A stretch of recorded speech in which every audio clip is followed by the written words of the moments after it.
Hello, and welcome to CFRI CF Community Voices. I'm Siri Vaith, Executive Director of the Cystic Fibrosis Research Institute, or CFRI, and it is my honor to welcome our panelists and attendees to this discussion on parenting and cystic fibrosis. This is a continuation of a panel that was held at CFRI's recent National CF Education Conference. Time was too short and there was no time to answer questions. So we're very grateful to Mary Helmers, Carl Robinson, and Matt DeFina for returning to share their stories and responding to those questions, which we gathered and kept. But that does not mean that is all that can be asked. If anybody attending has questions, feel free to put them in the Q&A box. I want to thank our sponsors, our CF Community Voice sponsors, Vertex Pharmaceuticals, Gilead Sciences, Viatris, Chiesi USA, and Genentech, whose support has made this podcast possible. And with that, I will introduce our moderator, Mary Helmers, who will then introduce Matt and Carl. Mary is the pediatric CF nurse coordinator at the Stanford CF Clinic. Mary has been caring for CF patients for over 30 years, including both children and adults. Mary was far ahead of the curve when it came to discussing fertility options with her patients. And we are so delighted to have Mary take us through the discussion. Welcome, Mary. Thank you, Siri. And thank you, CFRI, for asking me to moderate and speak today on the path to parenthood. So today you're going to hear three different stories about people's path and patients' path to parenthood. For some of you, my story is going to probably either shock you or you've heard a little bit about it or surprise you. So my path to parenthood for CF started back in 1990. My husband and I got married and we wanted to have kids, but we were not having children, and decided to further seek advice from my OBGYN. Needless to say, after a long story, we found out going through fertility things that my husband had absence of the vas deferens, but we still did not connect the dots to that he had CF, a very mild mutation, but he is a homozygote for R117H, and it did affect us in the path of trying to have children. In this picture, you see myself, my husband, and our two boys. After going through actually 9 tries of fertility treatments, our oldest son, Matt, was born on his due date in 1994, and John, our youngest son, was born in July of 1997. So now just turned 26, the youngest one, and just turned 29. We were at a fertility clinic in Los Angeles, and an Italian physician was doing testing on all the men who were in the fertility clinic and saying that he had found a correlation with some carriers and some very mild mutations of these men having cystic fibrosis, and have we ever heard of it? And I said, well, actually, yes, I'm the coordinator for cystic fibrosis. So it had already been kind of a running joke in our household that Tom may have had CF, although at that time, what we knew about CF was definitely not what we know now. He had very salty sweat, he coughed a lot, but he was 6'2", overweight, not too badly overweight, but definitely pancreatic sufficient. So how could he have CF? But in the back of my mind, it kept just drilling me like, I swear if I didn't know better, you had CF. Well, he did. But again, a different way it was manifested. So again, after several tries and one out of the country, our older son was, we went through procedures in Belgium where they perfected and actually invented ICSI, one of the ways men with CF, and the procedure MESA to have kids was started. And then our youngest son was here in San Francisco. So we have our European-made child and our California-made child, and they both kind of actually have a little bit of both the European in them and the California side. We feel that we are very fortunate. And from that, I realized that it was my mission now, especially when I did adults, was to help let men with CF know that, yes, you can have your own children. You're not sterile, which what the literature said years ago. You're infertile. And if these options are there for them, if they can do it, and if they want to do it, because those options were actually not given to us. We were told, no, you're going to just have adopt a child or use donor sperm.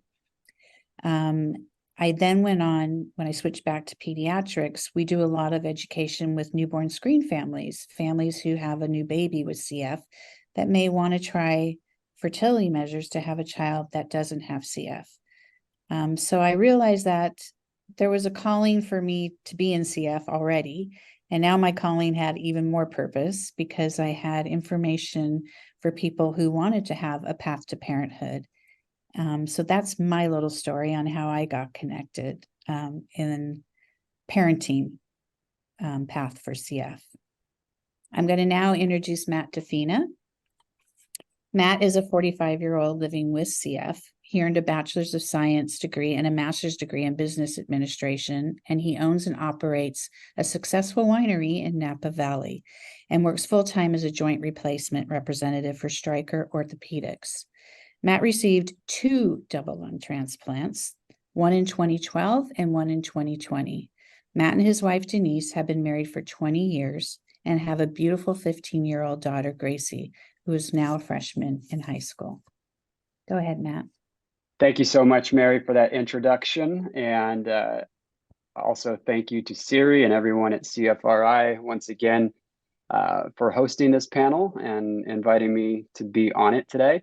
It's always a pleasure to do public speaking. And, I always love speaking about myself. I am my favorite topic. So this will be a lot of fun. But I'm happy to share this journey. As with all patients with CF probably understand, the journey to just about anything is rarely a straight and narrow path. That with cystic fibrosis loves to throw curveballs into your situations, and my path to parenthood was certainly no different. My story starts back when my wife and I first were married in 2003. We knew right away that we wanted to have children, and so not long after we were married, we were hooked up with UCSF and the fertility clinic there, and met with the physicians to talk about our options for becoming parents.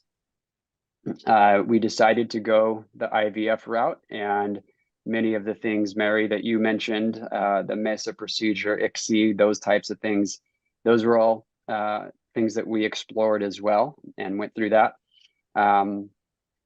We went through 3 rounds of in vitro fertilization. The first time around, unfortunately, we produced no viable embryos.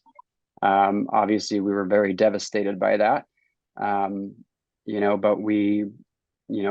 This was something that we felt was definitely going to be in the cards for us. So we wanted to give it another try. And again, similar to your story, Mary, we learned something very interesting during our path. And during the situation with IVF, we also found out that my wife, Denise, is actually a carrier for CF. Again, that was not something that we previously knew. And so that became something that we took into consideration as well. The second time around, with IVF, we were able to get pregnant. And about 7 months into the pregnancy, my wife went into emergency preterm labor. We ended up having a baby girl, but unfortunately, she only survived for about 10 minutes. We named her Madison Faith. She passed away because she had a very, very rare chromosomal abnormality, something called hydrops fatalis, as well as a very large cystic hygroma on her brain. We learned that these are things that were completely unrelated to cystic fibrosis. They were completely unrelated to the IVF process. It was just something that was like a 1 in a million extremely rare chance that that would happen. But unfortunately, it did happen, and our baby girl only lived for about 10 minutes, like I said. And so, of course, we were extremely sad and mourned her loss for quite a while. But we did still have some embryos from that remaining IVF procedure. And so a few months down the road, we decided to try it again one more time. The third time around, once again, we went through the whole IVF process again. And the third time around, we didn't produce any viable embryos either. So after that third time around, we started to think, you know what, maybe God's trying to tell us something here. Maybe going through the IVF process is not the path that we should be going down. And so at that point in time, we started to look into adoption.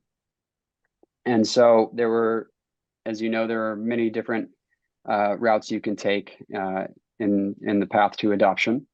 And we went to an adoption agency in Fresno, which is where we lived. And this was an agency where you basically do adoptions through the state of California.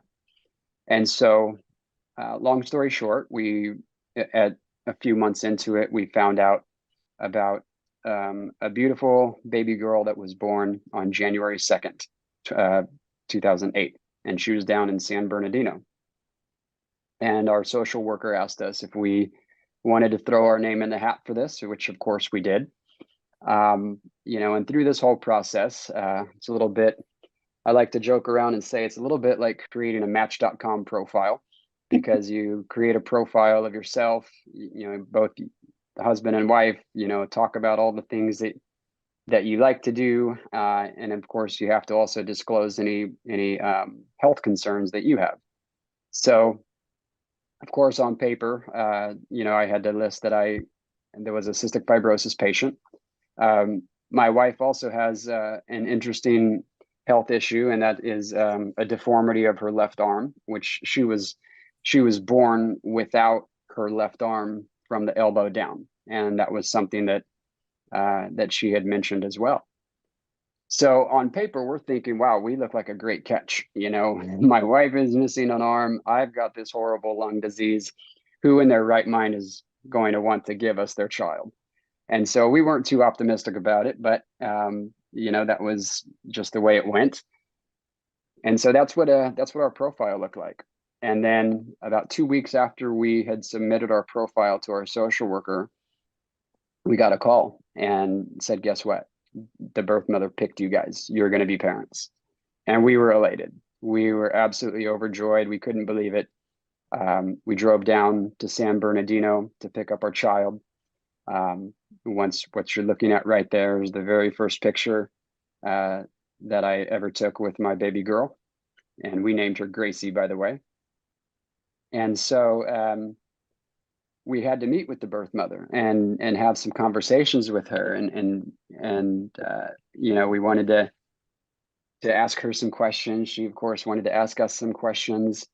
One of the things that she told us in our meeting was the reason that she picked us was because she noticed my wife's arm.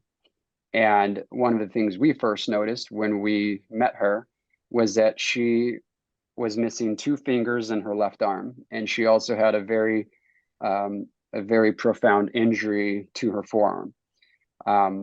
What had ended up happening was that one night at a party, she had passed out, and while she was passed out, she was bitten by a brown recluse spider. And the venom from the spider, which is very neurotoxic, had just eaten away at the tissue of her forearm, which caused this very gross injury all the way to the bone. All the muscle was completely missing. And as a result of that, also her fingers were also missing. They had to amputate 2 of her fingers. So because she had this very profound injury to her left arm, and she noticed Denise's left arm, she just felt this instant connection with Denise. And so it's just really interesting to us, because in hindsight, one of the things that we thought was going to work against us was actually the reason why we were chosen to be parents. And so again, we were absolutely overjoyed that we were chosen to be Gracie's parents. Gracie's now a sophomore in high school. She's had an amazing young life. She's a varsity volleyball player. She has a 4.3 GPA in high school, and just does all sorts of things, has a very large group of friends, and is just an amazing young lady. And I cannot overstate how much joy she has brought to our life. And so becoming a parent has just been an absolutely amazing experience. And that's pretty much the path to that's our path to parenthood in a nutshell. So Thank you, Matt, for your story. Carl will be next. Carl Robinson is a father of 2 girls. Just turned 46. Oh, you're 46 now. Oh, I was going to say 45. You should have let me say 45. 46-year-old living with CF. He's been working in technology for over 3 decades and manages multiple people around the globe. Carl is the father of 2 daughters, as you see on this picture here, little feisty daughters, age 6 and 20 months. When he's not working, he is tending to his beehives, doing home improvement projects, having fun with his family, and helping his mom, Ann Robinson, age gracefully. Go ahead, Carl. Yeah, no, thank you, Mary. No, I mean, just to repeat what Matt said, I mean, when you make that decision to become a father, to become, a mother, a father, the curveballs, the avenues, the different support structures you may have to engage is just immense. With the medical team saying, yeah, you're healthy enough to have a child, to, oh, well, this might, modify your hormones this way, that might have modified that, really the community around you really does help you with that process and guiding through all the hurdles that you may have to fly over. I mean, the story with my wife and I, when we become parents, we knew right off the bat we did want to have a family. We're both family-oriented people. We went through the IVF process at Stanford and Stanford Children's, and we were super lucky to come out with one round with 2 very viable embryos. We all, everyone goes, we're going to have tens of dozens. We're going to be octa parents. No, it really is an individual basis of how you go about the process, with your partner's health and everything. But we got 2 amazing embryos, and we loved that process that they had at Stanford and their methodology. And so each center is going to be slightly different and really has to be tailored to your exact needs. Once again, the healthcare staff around you, the support staff, the family support and everything. We never got anyone saying, oh no, you shouldn't become a parent. Oh no, we never got discouraged at any point in the process. And first one, we took the grade A+ embryo off the top of the pile, and we had Everly. She came in nice and healthy, sweetest baby you could have, sleeping through the night at 7 weeks almost. I think 7 weeks. I really slept great. Was just absolute angel. Great facial expressions, bald like her dad, and just a total pleasure to be around. And having that support staff, that family around, is also extremely important when you become a parent. You lean on them, you lean on your parents, you lean on your friends that are parents, you lean on anybody who has gone through that process. And not to be judgy, but you don't understand until you go through it what people actually go through. And having some yeah, did that happen to you yet? No, it hasn't. Oh, it's gonna happen. It really, that whole parenting of children and raising children takes a village, and it takes the PTA, the school, the teachers, your daycare. whoever you may engage is just amazing. And we, you know, a lot of moves and whatnot, and then did a big move in between there, and we decided to have another one.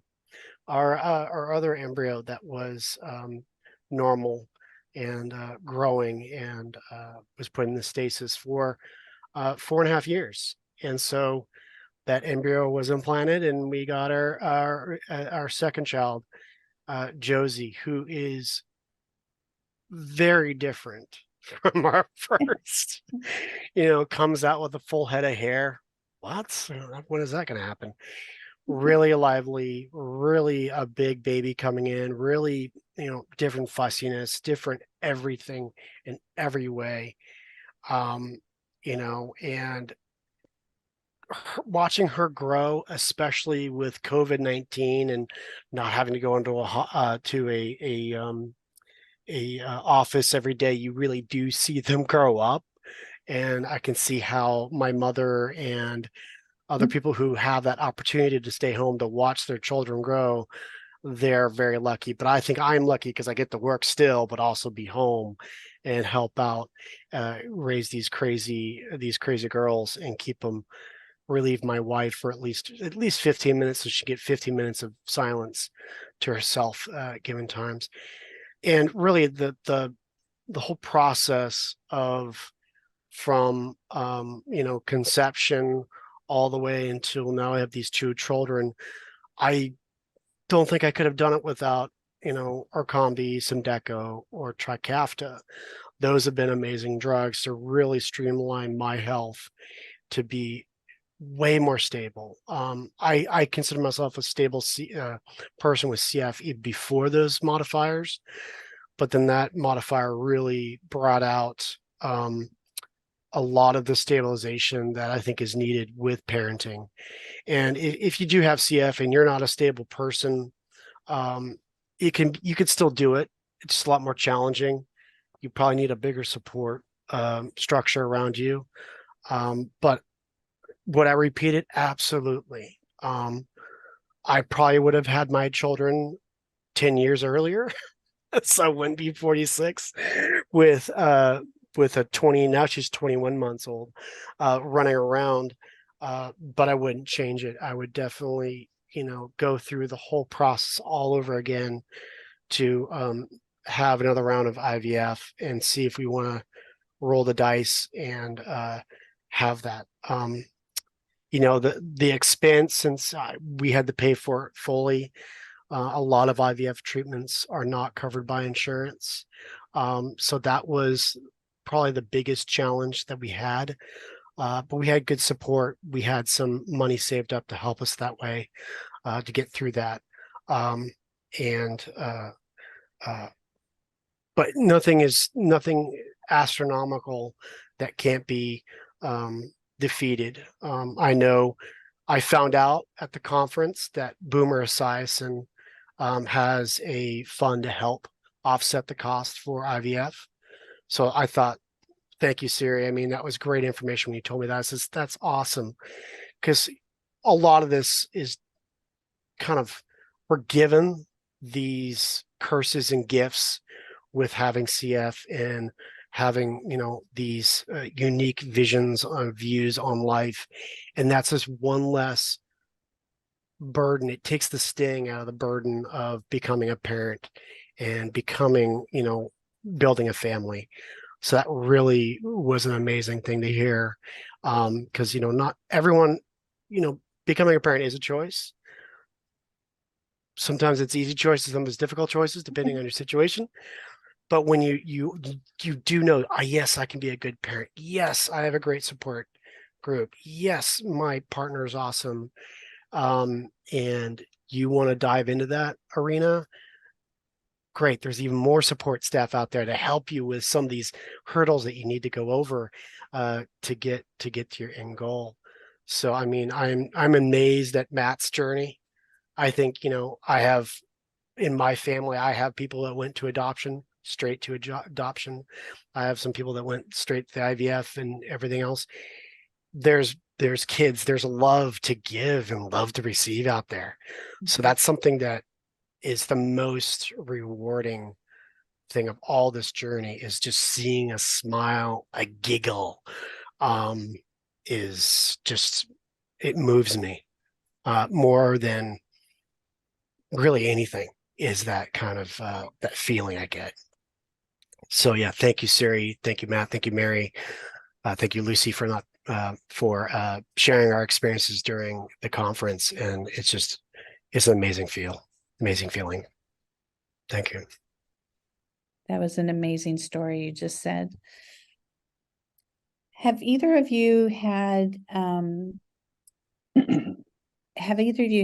any discouragement? Well, you said you weren't discouraged. Nobody ever discouraged you in following this path, or told you maybe, your life expectancy may not be long. So are you sure you want to do this? Did you have any challenges in making this decision, or people along the way to discourage you? Go ahead, Matt. Yeah, okay. Thank you, Carl. I'll take that one first. Back when I was a child, and growing up in the 80s, obviously there was not nearly as much known about cystic fibrosis as there is today. And I did encounter a few people here and there, not in the medical field, but others who thought they knew things about cystic fibrosis, but really didn't know the whole picture, that sort of made some remarks to me about how I'd never be a father, or even how I would live long enough to be a father.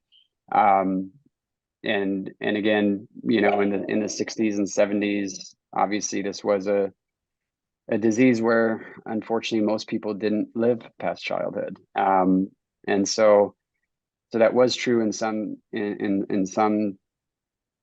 ways, but I was very fortunate to be raised by two parents who were extremely and incredibly dedicated to my health. And so even though my initial prognosis was that I personally would not live to be 4 years old, obviously I've beaten that prognosis because I am alive and well today. I'm not a ghost that is speaking here on this Zoom. And so, I've beaten the odds in many ways. And, I knew from a young age that I did want to be a parent. The legacy that you can leave behind, the values and everything that you can teach to children, that was always something that I wanted to do.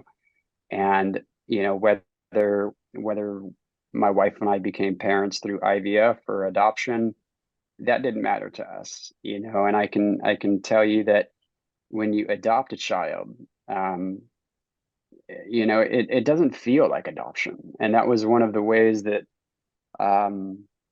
when we went through the process, something very interesting happened the very first time that I held Gracie in my arms. There was that one picture that you showed a few minutes ago. That was the very first picture that was ever taken of me holding Gracie. And in that exact moment where I was holding her and looking down at her and she was looking at me, I just had this overwhelming feeling and sense that came over me that she was meant for us, that we were meant to be her parents. And of course, just like any parent, when you're about to become a parent, there's a lot of anxiety that goes into it. There are, you worry about things, you're excited, and it's kind of like you're excited and scared at the same time.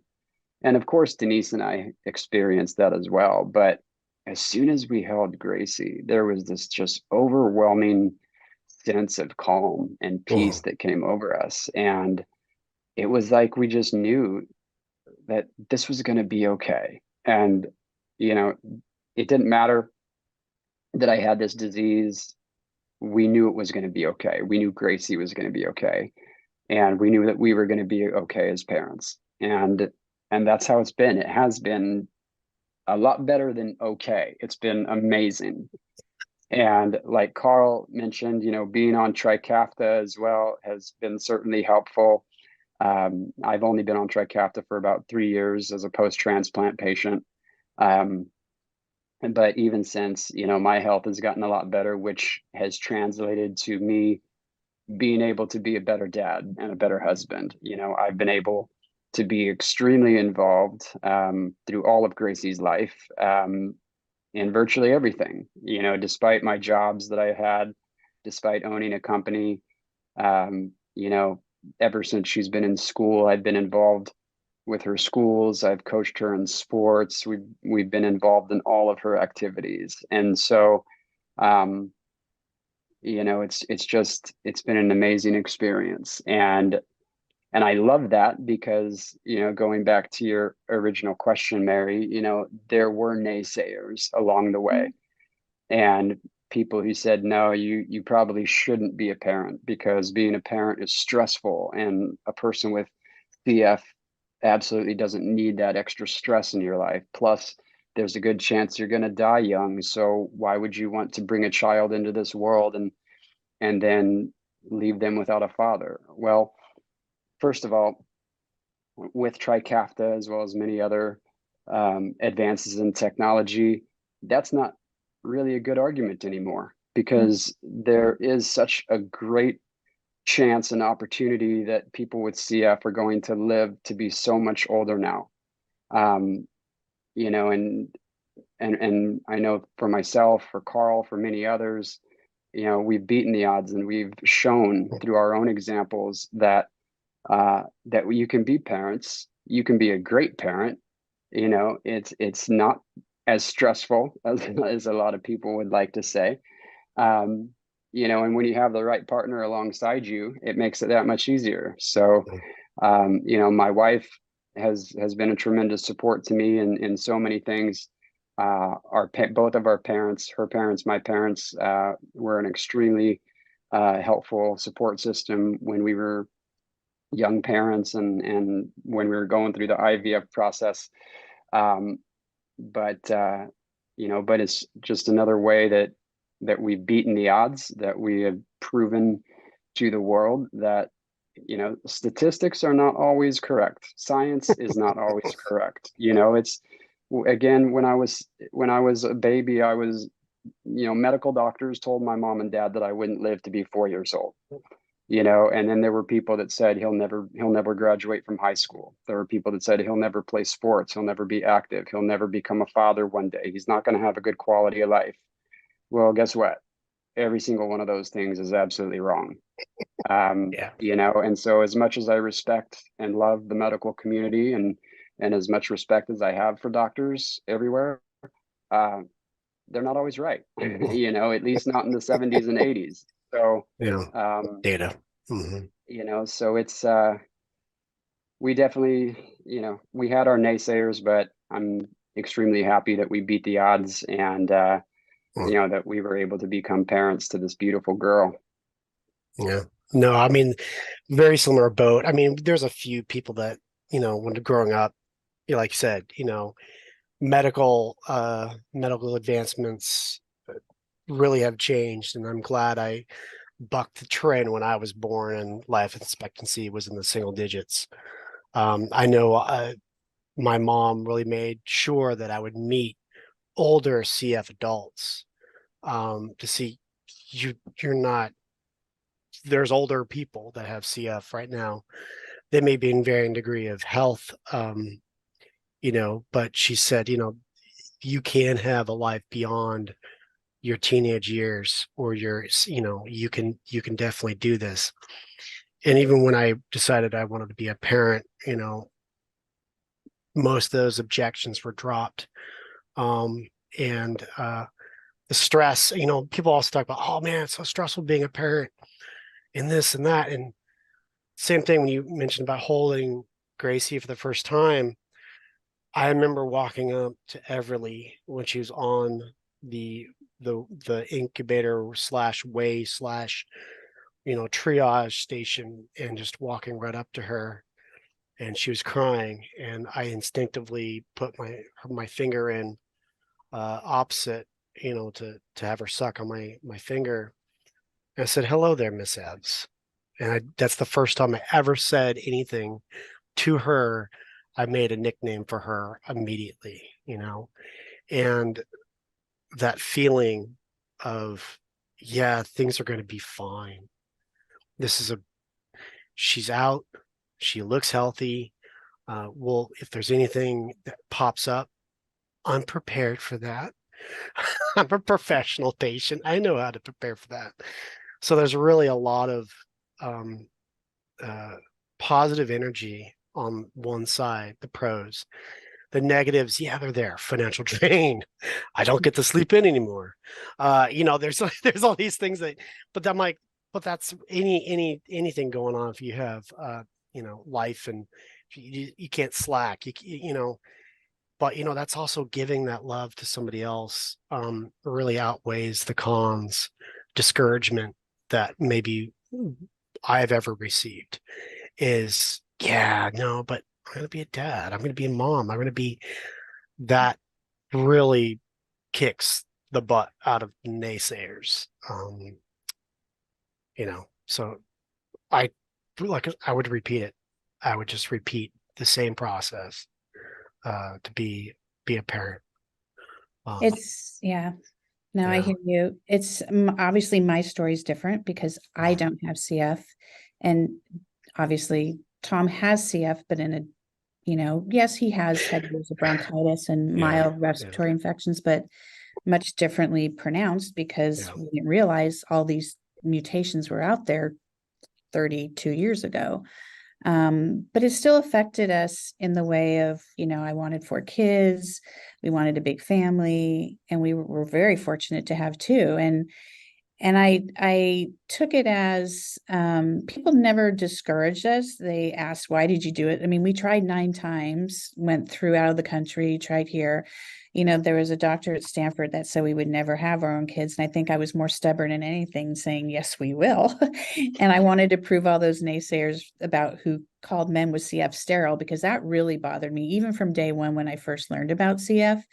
Thinking, this isn't true? Even back then, we knew that they weren't sterile, they were infertile. And I think that became my mission, to help you guys, and even in female infertility in women with CF, or not so much infertile, but less chances of getting pregnant, that was now going to be my mission, to help all these patients that I'm taking care of to know that, there are ways out there to have your own children. Not to slight what we went through, because it was a change for us. It was something different, not the same, obviously. Yeah. But CF, oddly enough, affected our lives too in a different way. And actually, even Tom's family members, he has a niece who actually is a Delta F508 R0178, so she has CF too. It's just amazing, and you didn't know this back then. When I first started here back in '85, the life expectancy was under 20. I think it was like around 18 years of age, and now it's 51. And so what I saw, and when we found out, was so different. Like, this can't be. How could this be? But there's a whole nother world that we just know about. And the foundation and the world in CFRI, nobody knew about this other world of fertility, where men like Tom had these milder mutations or were carriers and still didn't have a vas deferens. So a different way of being affected, but it still did affect us as well. Yeah.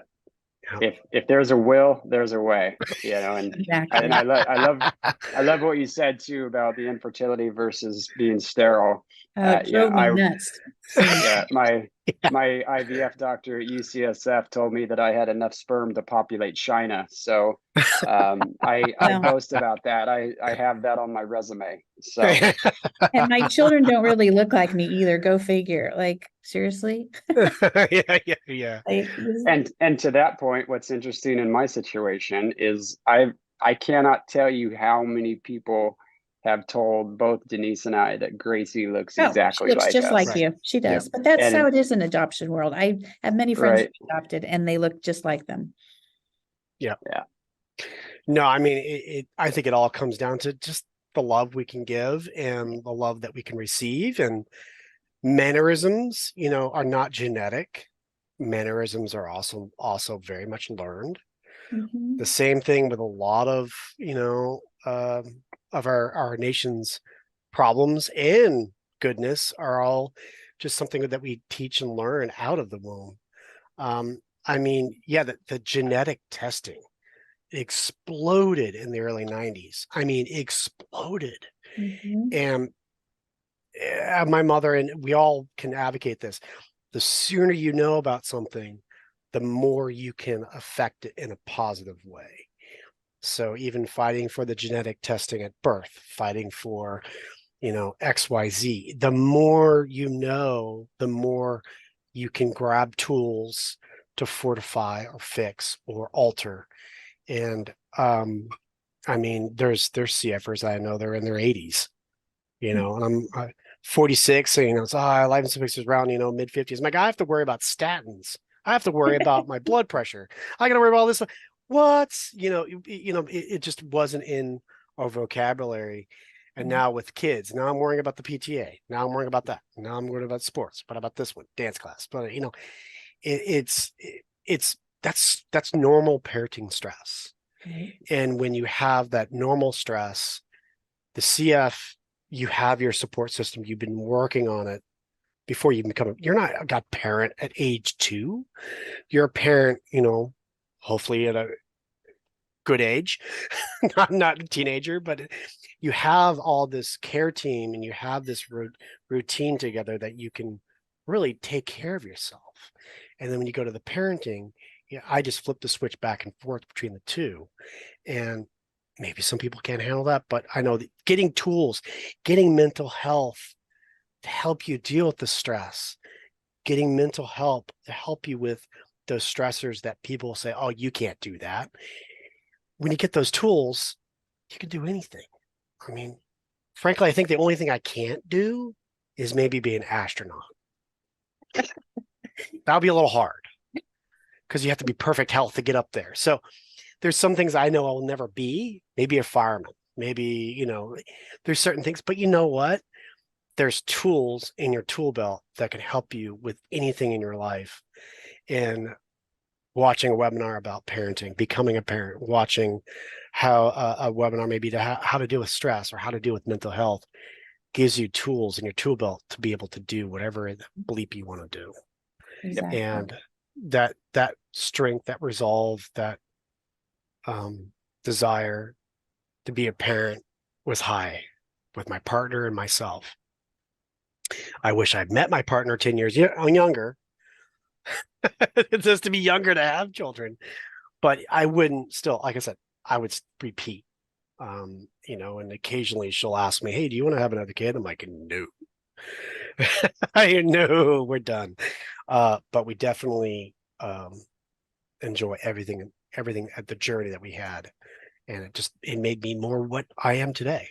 So what about telling Matt, well, I mean, Gracie, about how you had CF? I know with my boys, because they're definitely carriers since Tom, and actually we got very lucky because when in 1990, when we were trying to have children, the panel and the genetics for CF, there wasn't over 2,000 mutations known at the time. I think my panel done on me was only like 48 or 52. So we really got lucky. But the boys are carriers and they know that. And our youngest son's actually engaged. So his wife to be will get the full screening, obviously. But they even went on telling people. Both boys went to Bellarmine, and one of their teachers, because they learned about CF in biology, said he told him his dad had CF, and he laughed at him. Like, what did he say to you? Like, I was all mad. Like, you tell him to talk to me. I mean, obviously not in the same way, but he tried to explain like he was frozen for a few months because he was a frozen embryo and this, that, and the other. And they looked at him like, I think you're lying. I'm like, you're not lying. You go back and he goes, you're not going to talk to him. I said, no, I'm not, but I will if you want me to. But what is your daughter? Does she talk about it with her friends? What does she think about, her dad? I mean, you've had 2 double lung transplants. Yep. How does she deal with that? Yeah, thank you. That's a great question, Mary. One of our philosophies as parents from day one has been to be completely honest and transparent about everything in our life. From day one, we've been talking to Gracie about her situation, how she was adopted. We never hid anything from her, including the health situation that I was facing. She at a very young age. I don't know if she remembers a whole lot from my first transplant that occurred in 2012. She was around 3 years old when that happened.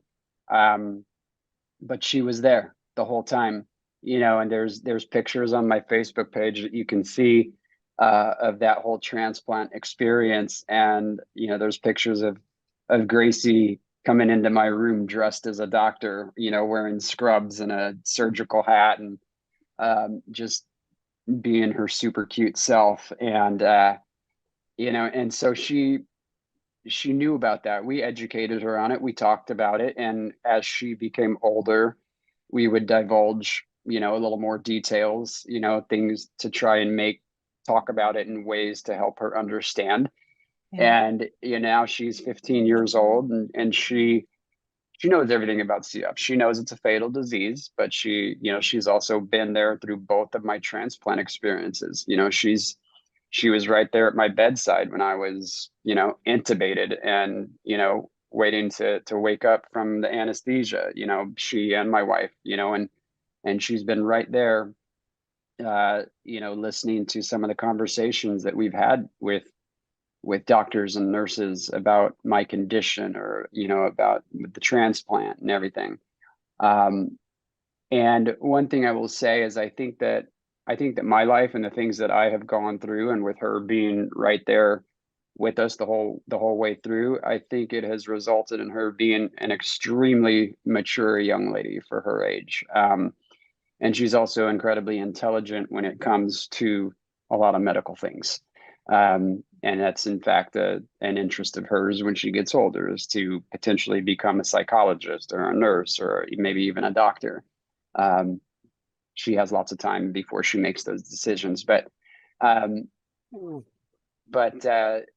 yes, she's been there the whole way. And we've been very open and honest with her about everything. And I would encourage anybody that's going through this right now, or that has little ones, to be open and honest about things.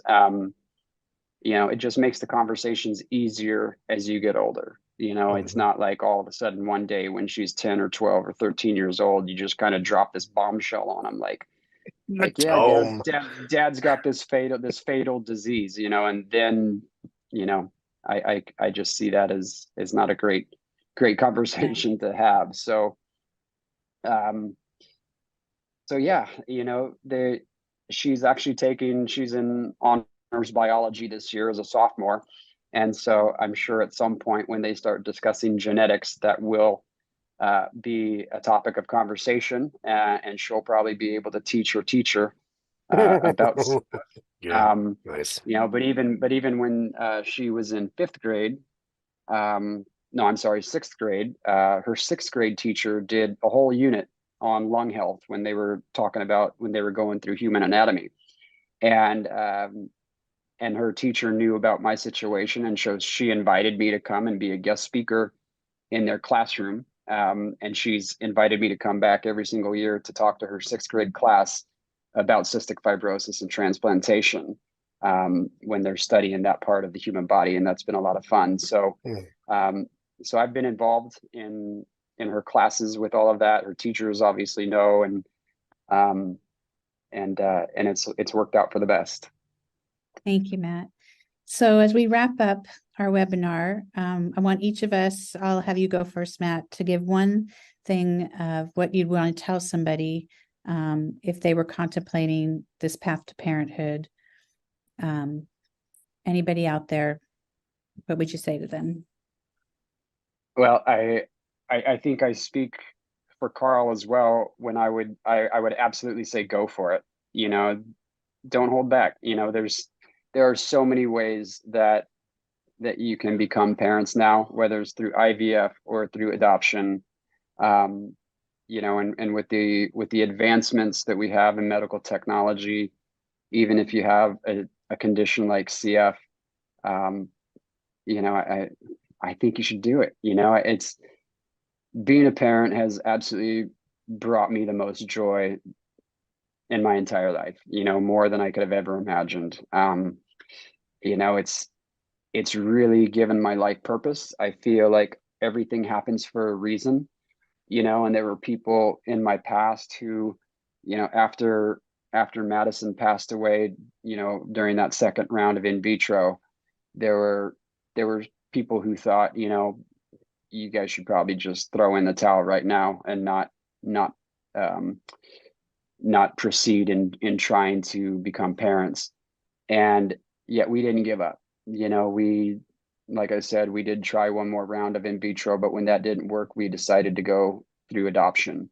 And again, everything happens for a reason. If we had not gone through those failed IVF situations, Gracie would have never come into our lives. And becoming a parent through adoption to Gracie, again, has just been one of the most rewarding and fulfilling experiences of my entire life. And I know that my wife feels that same way. I can't overstate that enough. So no matter how you come to it, it doesn't matter if I like to say biology doesn't matter. Just because she's adopted, she doesn't feel adopted. She feels like she's meant to be with us, and it feels like we are meant to be there for her. And that, I think that pretty well sums up, how we are as parents and our whole situation. Thank you, Matt. Carl? Yeah, no, I totally agree. I would jump right on head in. Unless you want to have an inner child that comes out to be a toddler, you get to re-experience everything when it's the first time for somebody else. That's amazing. That is like an addictive drug. Seeing a toddler, seeing a young one, just open up and go, wow, that's amazing. And of course, my memories of hanging out with my dad, same thing. We're not going to live past 20. We're not going to. He made a point to go camping with me. He made a point to make sure that I had a normal life, or as normal as possible, to experience life at the fullest. And part of me says that's also becoming a parent. Now, like I said, there's normal people out there that don't hate kids. Yeah. So that's fine. If you don't like kids and you have CF, you shouldn't be listening to this webinar. But if you do like kids and like to be around the laughter and the explosive sponge-like apparatuses, their brains, there's nothing like walking in a room and hearing a three-year-old swear. It's like that lightens your life. It's like, wow, they picked that up somewhere. Hopefully it wasn't me, but that is just an absolute joy, and I would recommend anyone seriously consider it. It shouldn't be too hard. If it's too hard to make that decision, then maybe you shouldn't be. But if it is you have to think about it. Don't go lightly into this. You don't do lightly at anything. But the rewards are there, the joy in someone else's eyes, the passing down of knowledge, faith, spirituality, mannerisms to another generation, to then backfill the harassment up the food chain to your parent. It's that whole vicious cycle of parenting, and that we need to continue that process here on Earth for humanity's sake. It's something that I knew a long time ago that I wanted to do, and definitely it reinforces every time. Kids are freaking amazing. Kids are a pain in the ass, but they are the most frustrating thing in the world, but they're also the most rewarding thing in the world. And maybe parents only understand that, but if you get a glimpse of that, being an auntie, being an uncle, you maybe can get your endorphins off of that. But it's just something that I would recommend to anybody to do.